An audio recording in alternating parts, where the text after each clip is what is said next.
Hello everybody! Today I'm going to show you a tutorial on basic animation scheme.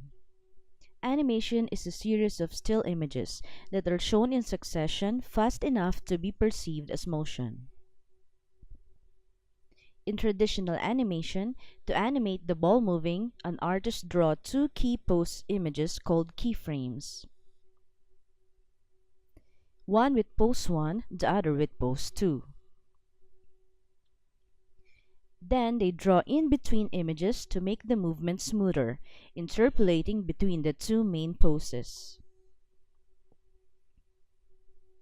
When using a 3D application such as 3ds Max, you set keyframes to record state of an object in the scene. And the application interpolates the in-between frames. Here in this scene, we have two objects, this person standing here and the sliding door. The idea is to make a basic animation of this person to move towards the door, then stop and wait until the door slides open.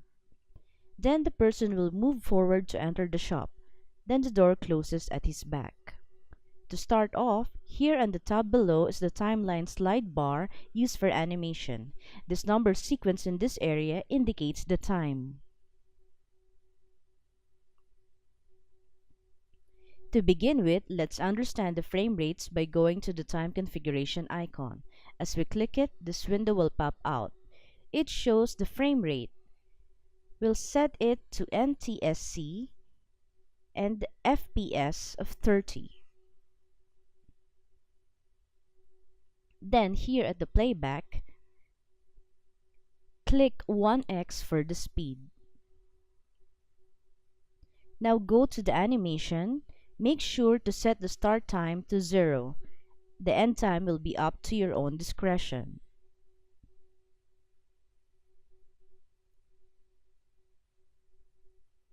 Here I want to set the time of my animation speed for about 5 seconds. 1 second is equals to 30 frames. Therefore, I will put my end frame to 150 as the end time.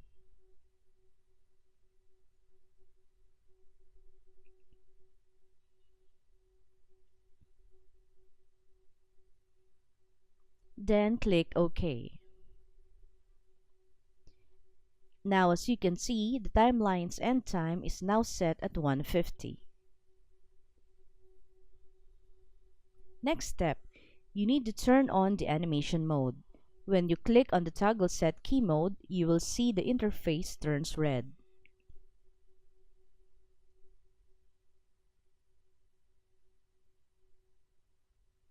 Now click on the locator of the person. Then click the set key. It's the small black key icon for the first location of the frame at 0. We can also press K as shortcut command to set a key instead of this icon. Then we move the slide bar to frame 60. Then move the person towards the door by clicking on the x-axis and dragging it forward. Then press K to key in the second location. To check, drag the slide bar. You can see that the person moves to the door, then he paused.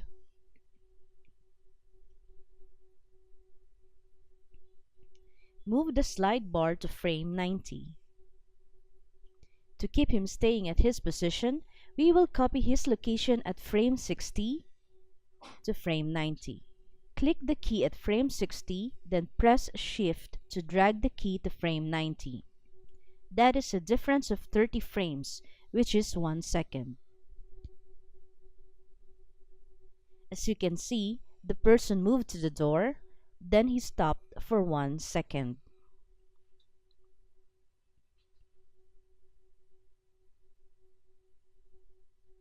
Now move the slide bar all the way to 150.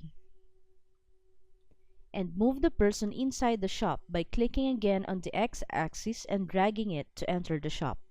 And now that the person is inside the shop, press K to set a keyframe. Now, if we drag the slide bar from 0 to 150, we can see that the person moved to the door, stop for 1 second, then go inside the shop.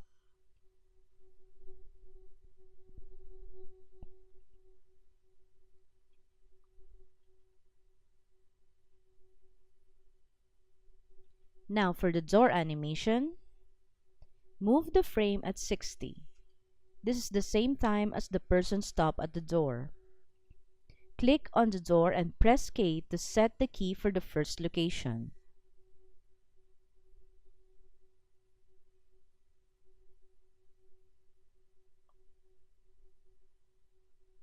You can click on the Auto key to activate the application Auto Set key when you move the object.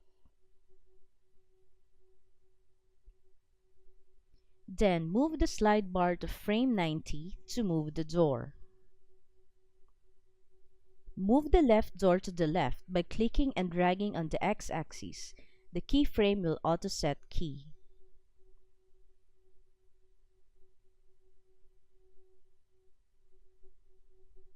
Drag on the right door as well while the frame is on 90.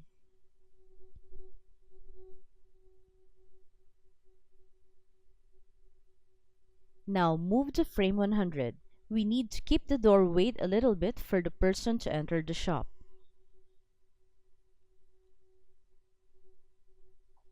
Select the keyframe at frame 90. Press Shift to drag the keyframe up until frame 100. Again, click on the left door and drag the keyframe at 90 and press Shift drag until frame 100. Then the sliding door needs to close back to its original position as the person enters the shop. While clicking on the left door, select the keyframe at frame 60. Press Shift to drag the keyframe up until frame 150. Again, click on the right door and drag the keyframe at 60 and press Shift drag until frame 150. Now let's check by putting the slide bar from 0, then click drag until 150. You can see the person come to the door, then wait for the door to slide open. Then the person enters the shop. Then the door closed again.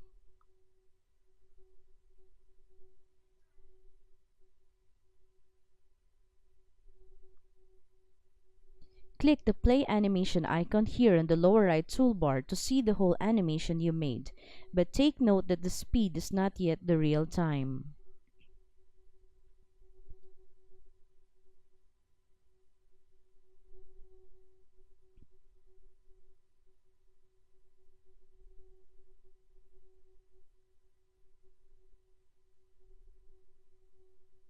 Now to view the animation in real time, you can see the preview by clicking to Tools at the upper left toolbar.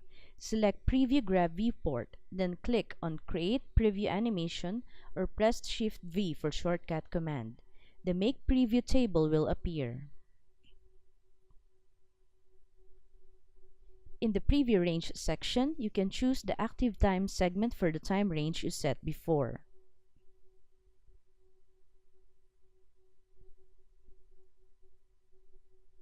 which was 150. Or you can adjust the custom range on your choice.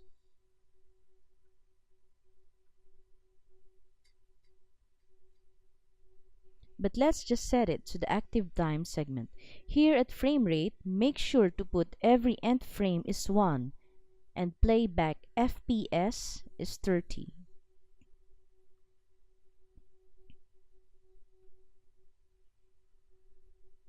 In Output section, by default, 3ds Max will choose the place where to save the output file if AVI is chosen. If you want to save the file in your own choice, you can also click on the Custom File and click File to choose the location you want to save the file.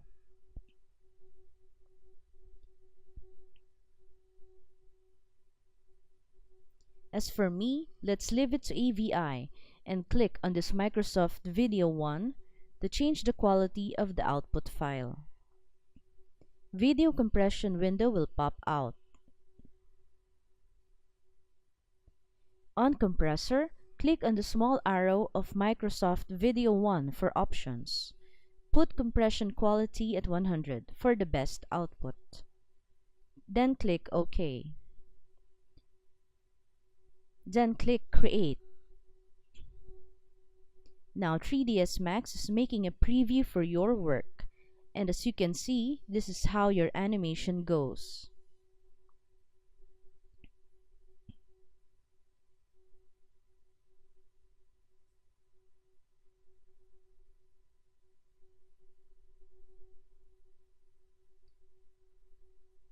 You can see the preview of the animation you did earlier. The person walks towards the door, stop for a second while the door slides open.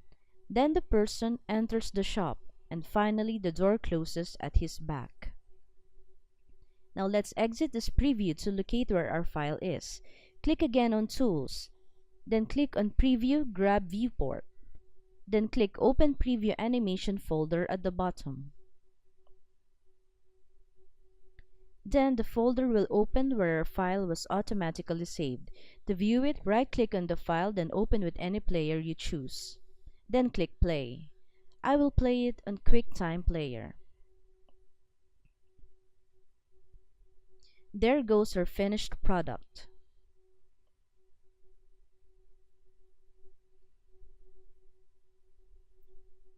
Thanks for watching. See you till our next tutorial. Bye!